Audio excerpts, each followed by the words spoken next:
नमस्कार, मैं डॉक्टर विजय शुक्ल। गुरुग्राम की सड़कें वर्षों से गड्ढों और टूट फूट से जूझ रही हैं। झज्जर रोड, सोहना रोड और सेक्टर की गलियां इन हालात की जीती जागती मिसाल हैं।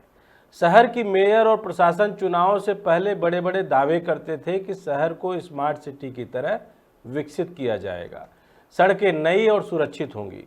लेकिन वास्तविकता इसके बिल्कुल उलट है। पैचवर्क की ढीली परतें केवल दिखावे के लिए हैं। जनता को महज कागजों पर काम पूरा होने का भरोसा दिया जाता है, जबकि सड़कें जस की तस रहती हैं। बसई रोड पर कांग्रेस के शहरी जिला अध्यक्ष पंकज डाबर ने पैचवर्क का निरीक्षण किया और हाथ से खुरसते ही मलबा उनके हाथ में आ गया। यूं कहें कि सड़क का वो पैचवर्क हाथ में था। यह घटना सिर्फ सड़क की नहीं, बल्कि पूरे प्रशासनिक तंत्र की असफलता और भ्रष्टाचार को उजागर करती है। सड़कें जो रोज हजारों वाहनों के लिए मुख्य मार्ग हैं, वे असुरक्षित और जोखिम भरी हैं। पैचवर्क के नाम पर बजट खर्च दिखाने का खेल चलता है और कागजों में सब सही दिखा दिया जाता है, पर जमीन पर कोई टिकाऊ काम नहीं होता। नगर निगम और जीएमडीए जैसी एजेंसियों ने शहर की सड़कों पर जिम्मेदारी बांटी हुई है, लेकिन यह बंटवारा पारदर्शी और जवाबदेह नहीं है। एक एजेंसी कहती है यह हमारी लिस्ट में नहीं है, दूसरी कहती है इसे ठीक कर दिया गया, और तीसरी कागजों में काम पूरा दिखा देती है। इसी विसंगति के कारण सड़कें बरसात और समय के साथ फिर से टूट जाती हैं और मौज लेता है ठेकेदार। पैचवर्क के खर्च और वास्तविक निर्माण के बीच अंतर भी जबरदस्त होता है। पिछले वर्षों में सड़कों के लिए बजट बढ़ाया गया और पैचवर्क परियोजनाओं के लिए करोड़ों का खर्च दिखाया गया, लेकिन जमीन पर काम अक्सर केवल ऊपरी परत तक सीमित रहता है। बेस की मजबूती और ड्रेनेज की व्यवस्था न होने के कारण यह पैचवर्क बरसात के बाद उखड़ जाता है। शहर में हजारों पॉइंट्स पर गड्ढों की पहचान हुई, लेकिन केवल कुछ ही अस्थायी रूप से भरे गए। टेंडरिंग और ठेका प्रक्रिया में भी पारदर्शिता की कमी है। छोटे छोटे कार्यों के लिए अलग अलग ठेके दिए जाते हैं, कभी जेट पैचर तकनीक के लिए, कभी छोटे कामों के लिए। साइट पर तीसरे पक्ष द्वारा गुणवत्ता जांच या सैंपल टेस्ट की रिपोर्ट सार्वजनिक नहीं की जाती। ऐसे में ठेकेदार काम पूरा दिखा देता है, अधिकारियों की रिपोर्ट में वर्क कंप्लीट लिख जाता है, लेकिन वास्तविक साइट निरीक्षण में काम घटिया निकलता है। यही कारण है कि पैचवर्क हाथ से खुरसते ही उखड़ जाता है। मानसून और समय सीमा का खेल भी इस भ्रष्टाचार को बढ़ाता है। काम मानसून के ठीक पहले अधूरा छोड़ दिया जाता है या दिखावे के लिए पैचवर्क किया जाता है। मानसून में बारिश होते ही यह पैचवर्क धुलकर मलबे में बदल जाता है। यदि अनुबंधों में कंपैक्शन, बेस तैयारी और गैर मानसून गारंटी की शर्तें न हो तो यह ठेकेदारों के लिए बेहद लाभकारी झूठ साबित होता है। इस पैचवर्क की स्थिति का प्रत्यक्ष मानवीय और आर्थिक प्रभाव भी है।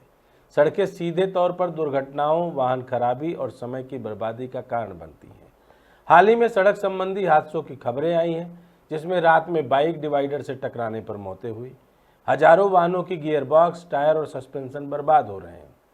यह केवल असुविधा नहीं, बल्कि प्रत्यक्ष आर्थिक बोझ है जो आम जनता और छोटे व्यवसायियों पर पड़ रहा है। सड़कों की मरम्मत और पैचवर्क की यह पूरी प्रक्रिया सार्वजनिक धन के दुरुपयोग और भ्रष्टाचार की बोलती बालती तस्वीर बन चुकी है। पैचवर्क के नाम पर बजट खर्च दिखाना, ठेकेदारों को भुगतान करना और अधिकारी रिपोर्ट में काम पूरा दिखाना, यह सब एक सुनियोजित खेल का हिस्सा बन चुका है। इस खेल को समाप्त करने के लिए कई कदम जरूरी हैं। हर ठेके को ऑनलाइन प्रकाशन होना चाहिए, जिसमें टेंडर की राशि, ठेकेदार का नाम, साइट स्तरीय फोटो समेत प्रगति रिपोर्ट और तीसरे पक्ष की गुणवत्ता रिपोर्ट शामिल हो।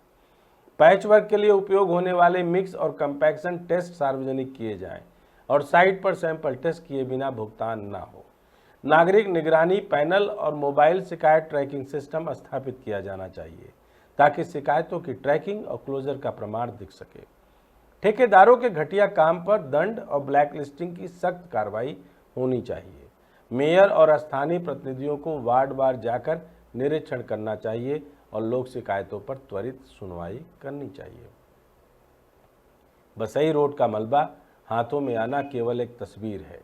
तस्वीर के पीछे पूरी व्यवस्था छिपी हुई है, जो कागजों पर काम दिखाकर जनता को छोड़ देती है।